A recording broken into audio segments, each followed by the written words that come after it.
Olá pessoal, eu estou para Estude Mais. Vamos dar sequência aos vídeos que nós estamos falando sobre as constituições brasileiras dentro do contexto histórico, né? Não estamos fazendo abordagem política nem jurídica, mas dentro do contexto histórico. Peço desculpa qualquer som que possa atrapalhar aí a nossa aula. Eu sou professor de História e Atualidades no Estude Mais, do SESC de Taguatinga Norte, tá? Lembrando que essa Constituição, agora que nós vamos falar de 1988, a última Constituição, a Constituição Cidadã. Antes disso, é interessante lembrar que em 1889, quando o Brasil virou uma república, existiu o cargo, tá, de vice-chefe do governo. Quando foi em 1934, o Vargas extinguiu o cargo de vice-presidente da República. Em 1946, o Dutra restabeleceu a Constituição de 1946, restabeleceu. 15 anos depois, quando o Brasil ele ensaiou, né, um sistema parlamentar, então o Brasil extinguiu novamente e em 1967 ele foi restaurado, tá? Por seja um militar e um civil, mas a gente viu que quando o civil foi assumir o poder, eles não aceitaram essa possibilidade. Então, só pra gente botar um adendo aí, tá?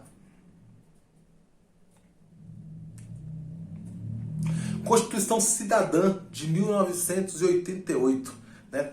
Interessante, essa foi uma Constituição literalmente promulgada, né? Ela foi uma Constituição ampla, né? Que vários setores da sociedade discutiram essa Constituição, muitos parlamentares de alas diferentes, de pensamentos diferentes, eles promulgaram essa Constituição. Né? Era complicado que existia parlamento num período, constituinte no outro, mas a Constituição ela foi promulgada, tá? E ela foi uma das constituições de maior representação popular e democrática do nosso país. Né? Ela foi uma Constituição tão promulgada, como eu falei. A Constituição de 1824, Dom Pedro foi outorgada, Dom Pedro fez e assinou ele mesmo, digna do Brasil e de mim, e essa Constituição ela foi então promulgada. Ela é uma Constituição ampla, então são discutidos vários aspectos dentro dessa Constituição, né? Talvez aspectos que seriam até, talvez, desnecessários, né? Por exemplo, de falar de questão ambiental, a questão tributária, que poderia ser feito por códigos ou emendas, não, mas ela entrou na Constituição até mesmo por esse caráter amplo, né? Ela foi baseada, segundo alguns bacharéis, segundo alguns operadores do direito, ela foi baseada na Constituição Portuguesa de 1976, sim, ela teve características próximas, embasamento, né, embasamento. Essa Constituição, ela trouxe pra gente, então, a tripartição do poder, gente, importantíssimo, porque a gente viu que em outros poderes, o Executivo suspendeu as atividades do Legislativo e o Judiciário se calou, na outra o Judiciário era subordinado ao Executivo, nessa não. Os poderes são harmônicos e são independentes entre si, né? Talvez o que possa acontecer na atualidade é interferências ou talvez falta de alinhamento, mas a tripartição ela é importante, fundamental para a manutenção da democracia e para a manutenção da ordem pública e social, e isso não se discute. A tripartição ela é fundamental, que ela foi criada justamente para tirar o poder de ferro, o poder absoluto da mão do rei no período monárquico. Então a tripartição na república, ela tira a possibilidade de ditaduras, tá, pessoal? Então isso é importantíssimo nos dias atuais, no contexto de atualidades. Ela prevê a defesa da democracia, importantíssimo, sufrágio universal, ou seja, o direito de votar e ser votado.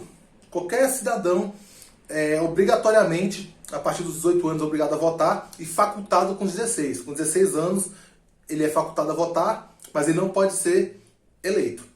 Com 18 anos, tem os cargos que nós já falamos sobre ele nas aulas anteriores. Então, o sufrágio universal é o direito que o cidadão tem de votar e ser votado, de participar de eleições dentro do contexto democrático. Estado laico, fundamental. Estado laico, entendendo, gente, não é um Estado ateu. Não é um Estado que não acredita em Deus, um Estado que não tem uma profissão religiosa. É um Estado que respeita o posicionamento político de cada um, principalmente num país como o nosso. Um país como o Brasil, que tem cultura negra, que tem cultura hipônica, tem cultura italiana, tem cultura alemã, tem cultura indígena, né? Características próprias. Então é importante um Estado laico, um Estado que respeite a liberdade religiosa, que também foi defendida em outras constituições, como a de 46 do Dutra.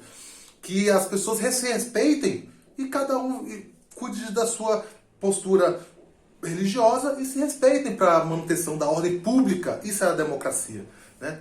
Então, foi uma Constituição com 250 artigos, muito grande essa Constituição.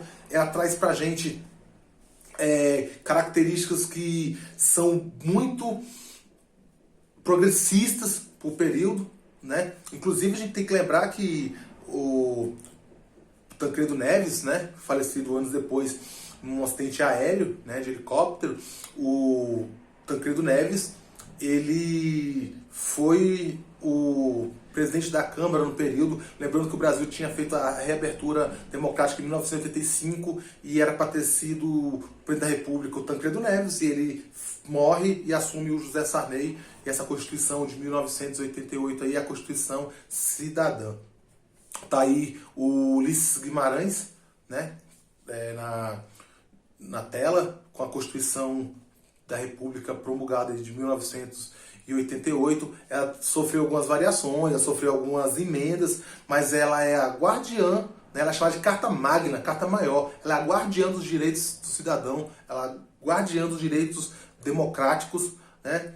Ela é uma Constituição que ela tem como característica fundamental os direitos sociais do país e que a gente não pode perder eles de foco, tá? Então, para a qualidade dos direitos constitucionais são importantíssimos para nós entendermos o contexto atual, o contexto histórico, o contexto democrático, o contexto político do país, tá? Porque ninguém pode alegar desconhecimento da lei, tá bom, pessoal? Então, espero que esse período de constituições tenham sido proveitosos para vocês.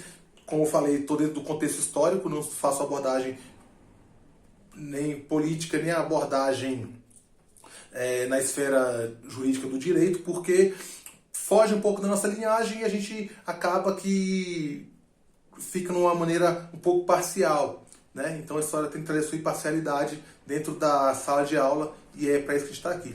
Então logo logo a gente se encontra, vamos ter fé, vamos fazer exercício, pessoal, e a gente está aqui para tirar essas dúvidas e logo logo a gente se encontra.